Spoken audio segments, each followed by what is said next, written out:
এই ঠাডা পড়া রোদের মধ্যে ম্যাডাম আমাকে আধা ঘন্টা দাঁড়িয়ে রেখে কি বাজার করে নিয়ে আসলো চলুন আপনাদের সাথে শেয়ার করা যাক। ফ্ল্যাশব্যাক।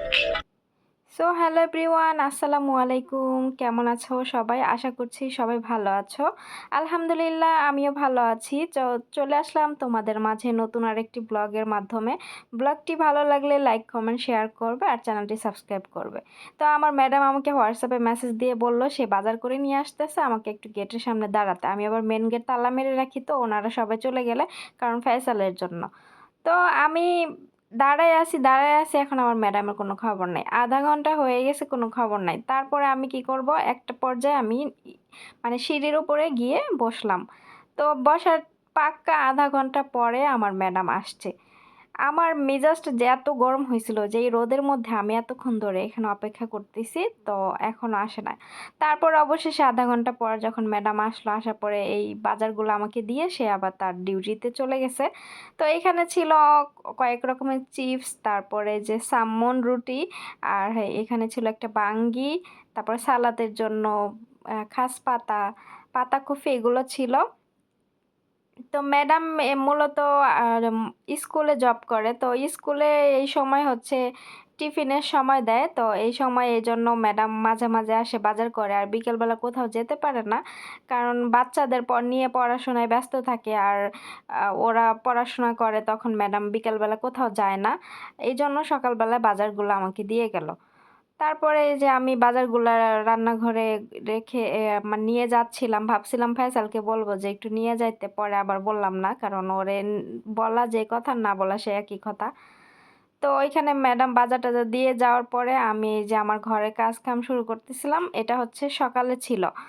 তো আমি সকালে এই যে প্রথমে দেখি ম্যাডামের মেয়েদের রুমে আসলাম, দেখি এখানে কাপড় চোপড় এলোমেলো করে রাখছে, এক এক জায়গায় এক একটা ফালাই দিছে। মানে আরবি বাচ্চাগুলা যে এতটা অগুছালো আর এতটা মানে ওদের জন্য মনে করেন আমি ঘর গুছায় রেখে যাব 10 মিনিট টাইম, হ্যাঁ 10 মিনিট বাসায় থাকলে 10 মিনিট টাইম, 10 মিনিট পরে এসে দেখব যে যেরকম সেরকমই। তো কিছু করার নাই, এখন গোছানোর জন্য তো লোক আছেই, তারাই করবে। আর সেই করবে, কাজের মেয়ে তো আছেই, তাই না? কাজ করবে, কারণ তাকে তো মানে স্যালারি দেওয়া হয়, সে তো কাজের জন্যই আসছে। ওরা নোংরা করবে, সে পরিষ্কার করবে, এটাই তো নিয়ম। তারপরে আমি ওদের বিছানাটা ভালো করে ঝাড়ু দিয়ে নিচ্ছিলাম। তো এখানে বসে ম্যাডামের মেয়ে পড়াশোনা করে, ও আবার এখানে বসে চিপস খায়, খাওয়া দাওয়া করে, তো বিছানার মধ্যে এগুলা পড়ে। তো আমি প্রতিদিনই এভাবে একটু ঝাড়ু টাড়ু দেই, পরিষ্কার করি। অনেকে আছে না যে বাসায় কেউ নাই, কাজে একটু মানে চোরামি করব, কিন্তু না, এরকম করি না, কারণ কাজ তো করে করে ফেললে নিজেরই ভালো।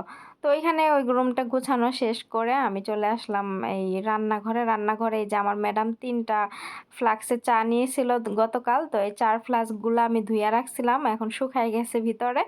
এখন আমি জায়গা দিতেছি, আর এই 2টা ফ্লাক্স এইখানে রাখি, কারণ ওইখানে জায়গা ছিল না, তো ভাবলাম যে এখানে যেহেতু জায়গা আছে এখানে রাখি। আর এখানে আমার ম্যাডামের জিনিসপত্র, এগুলো সব স্কুলের কাগজপত্র, জিনিসপত্র, এগুলো রাখছে, কাচের জিনিস। আর এখানে একটা ব্যাগ দেখতে পাচ্ছেন, এই ব্যাগের ভেতরে আমি ভাবলাম যে কি নিয়ে আসছে, তো দেখি যে মাস্কের বক্স নিয়ে আসছে। তো আমি একটু বের করে দেখতেছিলাম যে হঠাৎ আমার ম্যাডাম মাস্কের বক্স নিয়ে আসলো কেন, তাহলে কি করোনা কি আবার নতুন করে মানে শুরু হলো নাকি, এটাই ভাবতেছিলাম। তারপরে এই যে চলে আসলাম ড্রয়িং রুমে। এসে আমি রান্না বান্না সম্পূর্ণ সব কাজ শেষ করে একদম ড্রয়িং রুমে বসেছিলাম, তো ভালো লাগতেছিল না খালি মুখে, তো ভাবলাম যে এখান থেকে কিছু বুট নিয়ে বসে বসে চিবাই আর করি, মানে ফোন টিভি এরকম করি। তো খাচ্ছিলাম আর ফয়সালকে ডাক দিয়ে যে দিতেছিলাম যে ফয়সাল নে খা, ও আবার এটা পছন্দ করে, তো ওকে এটাই দিতেছিলাম, আর আমি হচ্ছে বুট খাচ্ছিলাম। তো এইভাবে ও ম্যাডাম প্রতিদিন, আমার ম্যাডাম এখানে বসে বসে এইসব খায়।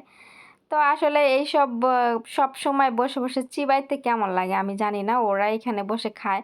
মানে ওরা ভাজা পোড়া জিনিস, তেলের জিনিস, চিনিযুক্ত জিনিস অতিরিক্ত খায়। কিভাবে খায় ওরা ভালো জানে, আমি এগুলা খাই না। যেদিন আমি চিনিযুক্ত কোনো খাবার বানাই সেদিন আমি খাই না, প্রয়োজন হলে আমি অন্য কিছু খাই, কিন্তু ওগুলা খাই না। তো সব কিছু শেষ করে আমি বাহিরে আসছি, নফ চলে আসছে, তো নফকে নিয়ে আসলাম। তো নফ এক দৌড়ে বাসার ভিতরে চলে গেছে আমার আগে। আর বাহিরের পরিবেশটা আপনাদের সাথে একটু শেয়ার করলাম, মানে অনেক রোদ ছিল। সো সবাই ভালো থাকবেন, সুস্থ থাকবেন। আল্লাহ হাফেজ।